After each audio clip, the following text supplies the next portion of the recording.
നമ്രൂദിന്റെ തീക്കുണ്ടാരത്തിലേക്ക് വലിച്ചെറിഞ്ഞു.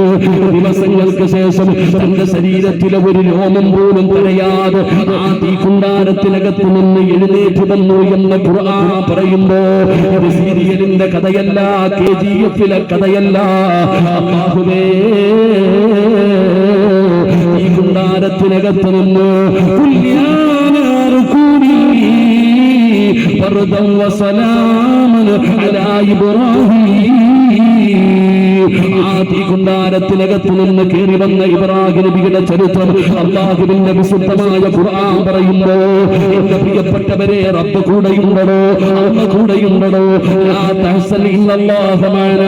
ഇന്നത്തെ കാലഘട്ടവുമായി നിങ്ങൾ വായിച്ചു നോക്കൂ. രാജ്യത്തിന്റെ പല സംസ്ഥാനങ്ങളും പലരും ഇങ്ങനെ പിടിക്കുമ്പോ പലർക്കും പേടിയാണോ, പലർക്കും ഭയമാണോ? എന്തിനാണോ നീ ഭയപ്പെടുന്നത്?